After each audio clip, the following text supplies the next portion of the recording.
Hi folks, I'm Ashraf Ingora. I'm a language and soft skill trainer, life business and parenting coach. Ashraf the mover and shaker में आज एक simple सा सवाल, आज के बच्चे अपने पेरेंट्स एंड ग्रैंड पेरेंट्स की पहले जैसी इज्जत क्यों नहीं करते? और इसका जवाब है सिर्फ बच्चे में ढूंढना गलत है, क्योंकि किसी भी रिश्ते के बनने और टूटने में कहीं ना कहीं दोनों तरफ के लोग जिम्मेदार होते हैं, कोई ज़्यादा तो कोई कम। इसलिए आज इस वीडियो में हम ब्लेम गेम नहीं खेलेंगे, बल्कि इसका रूट कॉज एनालिसिस करेंगे और सच्चाई को सबके सामने लाएंगे।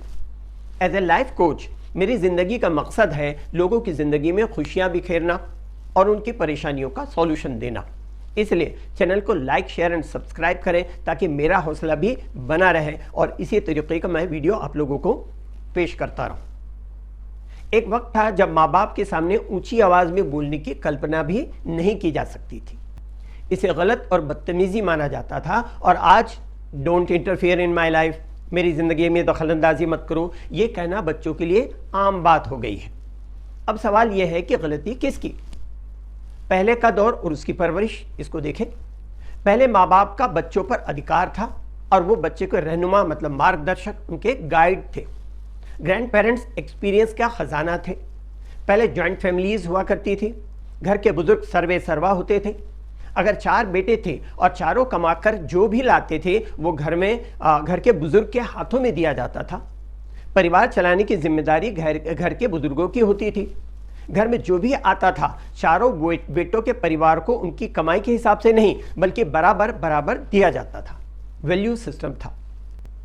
बच्चों को माँ बाप, दादा दादी, परिवार के सभी लोगों से प्यार और संस्कार मिलता था। डिसिप्लिन था, बड़ों का डर और सम्मान था। बिगड़ने की गुंजाइश भी कम थी, क्योंकि घर के बाहर का माहौल भी बहुत खराब नहीं था। शराब और सिगरेट पीना बुरा माना जाता था। टीवी आने के बाद भी न उतने चैनल थे और न ही वायलेंस, वल्गैरिटी, ऑब्ससेनिटी मतलब हिंसा, बेहुदापन और अश्लीलता थी। न ही सोशल मीडिया जैसे फेसबुक, व्हाट्सएप, इंस्टाग्राम, यूट्यूब वगैरह था। न ही homosexuality, lesbianism and live in relationship जैसे नीच सोच थी। मतलब कैरेक्टर खराब होने के बहुत सारे सोर्सेज ही नहीं थे जो अब हैं। अब देखिए आज का दौर और परवरिश। आज के दौर की परवरिश में माँ बाप की सलाह मानना ज़रूरी नहीं है, ऑप्शनल है। ग्रैंड पेरेंट्स तो आउटडेटेड हो गए हैं, ऑर्थोडॉक्स हैं, कंजर्वेटिव हैं, रूढ़िवादी हैं, पुराने ढर्रे पर चलने वाले हैं। आज परिवार में टकराव, दरार और हायर एजुकेशन की वजह से न्यूक्लियर फैमिलीज बढ़ने लगी हैं और जॉइंट फैमिलीज घटने लगी हैं। न्यूक्लियर फैमिलीज होने से और माँ बाप से दूर रहने के कारण दूरियां और बढ़ती जा रही हैं। नई जनरेशन को फ्रीडम चाहिए, पर्सनल स्पेस चाहिए। वे अपनी ज़िंदगी अपनी तरह जीना चाहते हैं। उन्हें अपनी ज़िंदगी में किसी की दखलंदाजी नहीं चाहिए, चाहे वो उनके भले के लिए ही क्यों ना हो। वैल्यू सिस्टम बदल गए हैं। अब रिस्पेक्ट भी कम हो गया है, क्योंकि आज की परवरिश में संस्कार खत्म हो गया है। बच्चों की ज़रूरत पूरी करना ही परवरिश माना जाने लगा है। बच्चा जब घर से माँ बाप और भाई बहनों से दूर पढ़ाई करने के लिए बाहर जाता है ना, तो उसे शुरू में होम सिकनेस होती है, घर की और लोगों की बहुत याद आती। लेकिन धीरे धीरे वो उस माहौल में ढल जाता है और उस माहौल में रहने का आदी हो जाता है। फिर उसे वही माहौल भाने लगता है और घर का माहौल पसंद नहीं आता। उसे लगता है कि गूगल नोज एवरीथिंग, गूगल सब कुछ जानता है, उसी से पूछ लेते हैं, बड़ों से क्यों पूछें। यूट्यूब उनका नया टीचर बन गया है और इन्फ्लुएंसर उसके रोल मॉडल बन गए हैं। इन इन्फ्लुएंसर में से भी बहुत से लोग के दांत दिखाने के और खाने के और होते हैं। इनमें से बहुत से ऐसे मिलेंगे जो सिर्फ रिटोरिक का इस्तेमाल करते हैं, अर्थात लोगों को इन्फ्लुएंस और इम्प्रेस करने के लिए जो वो कहते हैं उसे खुद फॉलो नहीं करते।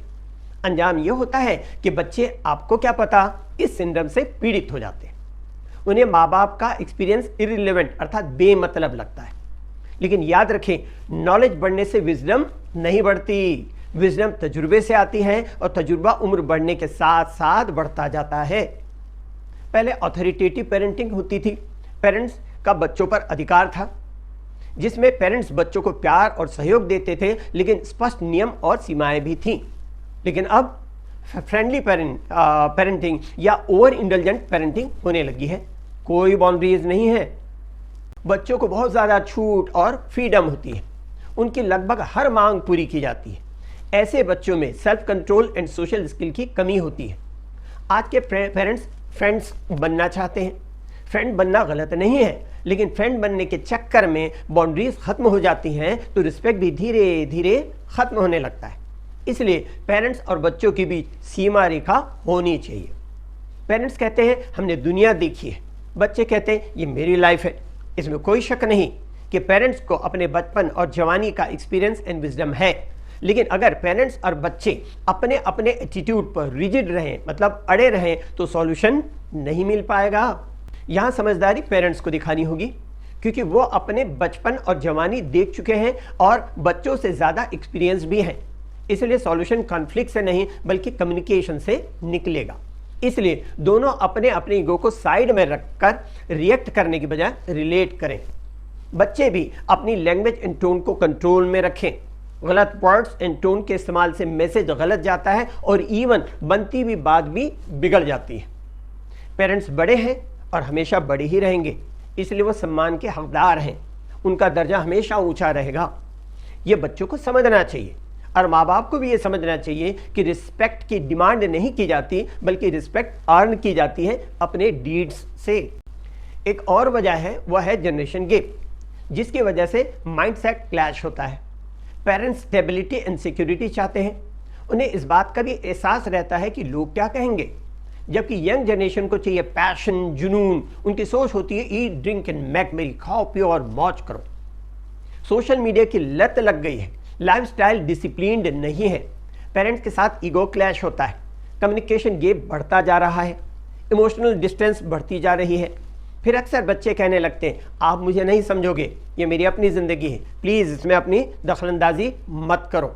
बच्चे अक्सर एक्टिव लिसनिंग नहीं करते, रिएक्ट ज़्यादा करते हैं, डिसिप्लिन को रिस्ट्रिक्शन समझते हैं। इसके बहुत सारे कारण हैं। अच्छे संस्कार, बड़ों का आदर करना, उन्हें सम्मान देना, ये सब सीख अब बच्चों को नहीं मिलती। माँ ने बच्चे के हाथ में फल का एक पीस दिया। बच्चा सबसे पहले उसे घर के बुजुर्ग को देता है, फिर दूसरी पीस अपनी बड़ी बहन को देता है और फिर तीसरी पीस खुद खाता है। उसके बाद वो घर के बुजुर्ग के पास लेट जाता है जो उसे दुलारते हैं। बहन भी अपने छोटे भाई को चम्मच से खिला रही है, फिर वह जा कर के उस बुज़ुर्ग को मोज़ा पहनाती है। फिर बच्चा बुज़ुर्ग के पास जाकर बॉल और चॉपिंग स्टिक को लेकर किचन में जगह पर रखता है। उसके बाद उस बुज़ुर्ग को फल खाने के लिए देता है। घर का कितना खुशनुमा माहौल है।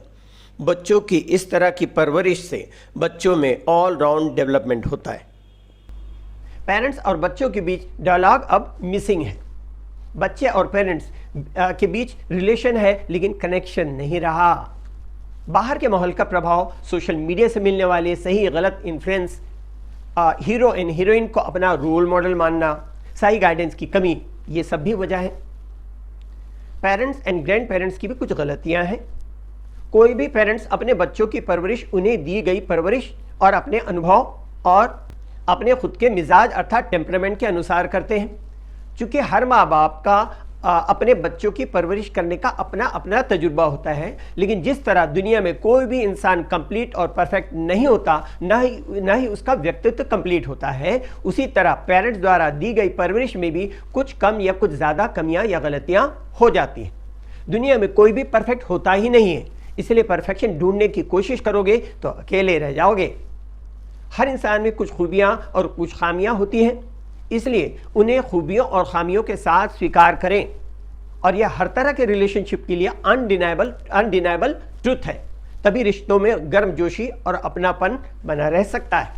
इंग्लिश के लिए आप मेरे channel English breakfast with Ashraf and soft skill के लिए Ashraf the mover and shaker को लाइक, शेयर एंड सब्सक्राइब करें। कमेंट सेक्शन में कमेंट करें, बेल आइकॉन प्रेस करें और मेरी बुक ज़रूर पढ़ें। Thanks for watching.